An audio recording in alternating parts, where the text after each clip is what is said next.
To sustain the success, after completing 13 of his 16 passes in the first half, Williams finished the game with an NFL worst off-target rate of 29% in Week 1. Canty, encouraged or discouraged by Caleb after what you saw last night? I think you have to be encouraged, even though there are some things that he certainly needs to improve on. You saw some of the movement skills that we got at USC and at Oklahoma on display. Yeah. That dart that he threw to Rome Odunze, he's rolling out to his right down the sideline. In the red zone. Bullet. Let me tell you something. Molly.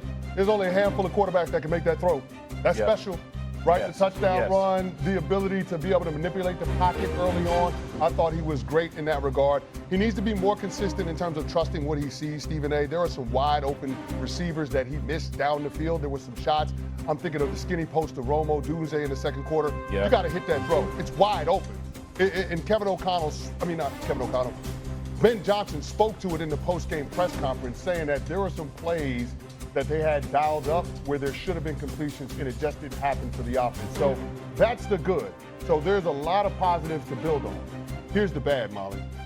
The plays that Caleb Williams has when he doesn't understand when the journey is over, when the play is over, become problematic. Yeah. I'm thinking about the intentional grounding that he got at the end of the third quarter that led to a Cairo Santos missed field goal. Yeah. Those types of things can't happen.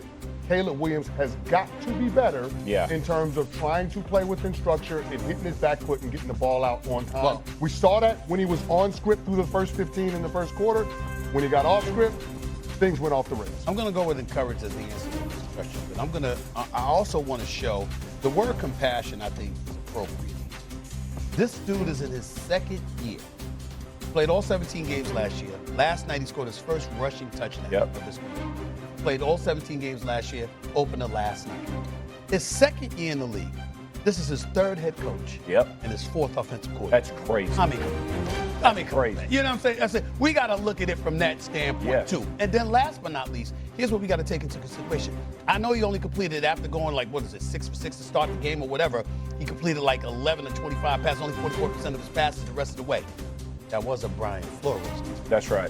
And they started rushing. They started rushing. 7 mil on the line of scrimmage. And you got one of the elite defensive minds, because that's what Brian Flores is. Absolutely. That can confuse you a bit and throw some stuff at you that you may not have seen before. And not only that, Brian Flores was coaching against Ben Johnson last year. Right. So he's very familiar with who he's going up against. And now instead of Jared Goff, you got Caleb Williams behind center with not the same kind of weapons. Even though Chicago's got some weapons, they don't have Jameson Williams and Amon-Ra St. Brown, along with Gibbs and along with Montgomery, and along with Laporta. I mean, you don't have those kind of weapons. So you got Ben Johnson, who you kind of know what he wants to do.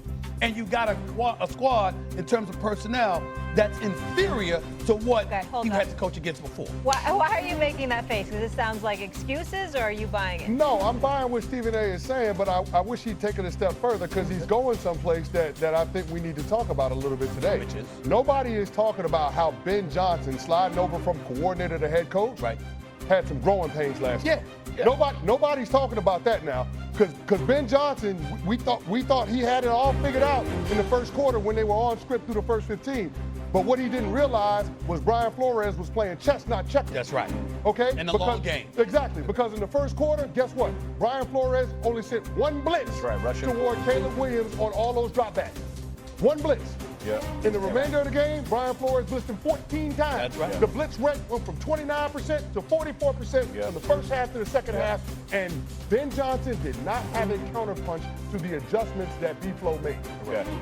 And then also, another thing, the gaffe at the end of the game with Cairo Santos kicking the ball in the end zone and letting them return it and not getting a 2-minute warning at the timeout. That's right. You got to kick the damn ball out of bounds. That's on the head coach. So there are some things that Ben Johnson left to be desired. I know a lot of the focus will be on Caleb Williams, but Ben Johnson needs to have some heat up under his seat right now, too. For sure. Some of that I'll agree with. I'll say this, though. There were answers, and Caleb missed some throws to some wide open receivers against the blitz, right? The wide open, you got to hit that for a touchdown in the fourth quarter. You got a guy screaming down the sideline. The hook up right before it in the middle of the field. So there were answers. He got guys open. The difference, I think, from Ben Johnson and Caleb Williams versus McCarthy and O'Connell is this. They've only got about 5 or 6 months together. he has to untrain, to Stephen A's point, a year plus of organizational failure from the Bears to what he did as a quarterback. So all those habits, you and I both know, those habits are hard to break. And when things start to go chaotic, you tend to fall back to those. I think that's where Ben Johnson and the development that he'll have for Caleb Williams will put him in that same category, because we've seen him do it with Jared Goff. But it does take time. And again, Minnesota ran the ball much better than Chicago did in the second half. There were a lot of things that helped the quarterback look better, but Caleb missed some of the throws that I think Ben did have some stuff open. He's got to make, like, those are the ones that you'll go back to film and go, hey, as a QB, you make those, and as a head coach, I won't do those things, right? So both and. I appreciate the insight, and both of y'all know. But here's the thing. Like, I'm looking at this here. Declan Doyle, is that his name? Yeah. I mean, who the hell is this guy? That's your offensive coordinator, right? Yeah. First-time offensive coordinator. The tight ends coach in Denver over the last few years. So you got a first-time coordinator, okay? You got a first-time head coach, okay? It's your fourth head coach in a season and a game, because it ain't even 2 full seasons. A season and a game, 18 games. That's right. 4 offensive coordinators and 3 head coaches. That's a lot. Absolutely. For a young quarterback to deal with, which is why I would go back to Ben Johnson as well, because knowing what I just highlighted, it's even more of the onus on Ben Johnson, because you know what the kid is dealing with. And Stephen A., when he took the job, Ben Johnson said the first thing that he needed to do was make sure that the quarterback and the play caller saw the game through the same eyes.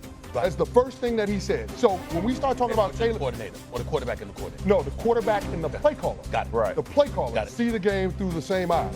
And so when we start talking about all of these open receivers that Caleb Williams missed, and I admit it, he missed some open receivers. That's also on the coach. Right. Like, he's got to help he's got to help those guys. And all of that being said, Stephen A., with everything stacking up against Caleb Williams, you still had a double-digit lead at home against the division opponent in the fourth quarter, going up against a quarterback who had never started an NFL game before. You got to find a way to be able to win that game. Yeah. Which is about your defense, because Dennis Allen, a former defensive coordinator, a former head coach who's now back to being the defensive coordinator, you got to find a way to get at McCarthy and shut that rookie, because he's a rookie. Yeah. That's what he is.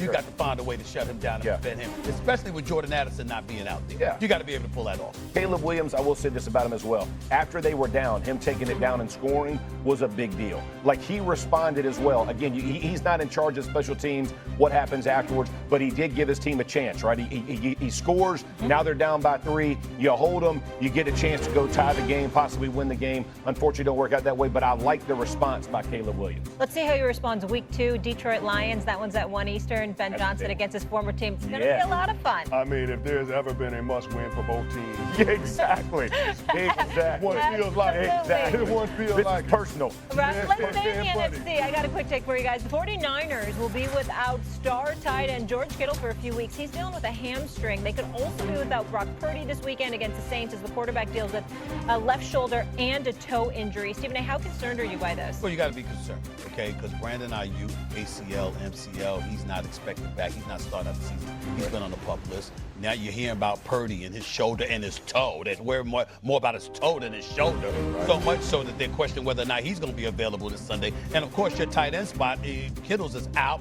All right, so you got Ayuk out. You got your quarterback hurt. You got your tight end out, okay? And then remember, Deebo Samuel is no longer there. He's in Washington. So there's a lot to be concerned about. We've been talking about the 49ers for the longest time.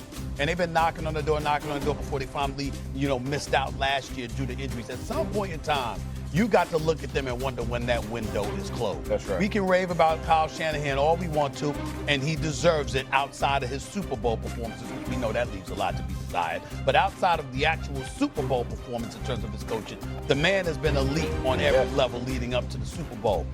But you got to give him the personnel. C-Mac is, he was out there, and, 1 minute he's hurt, another minute he's healthy.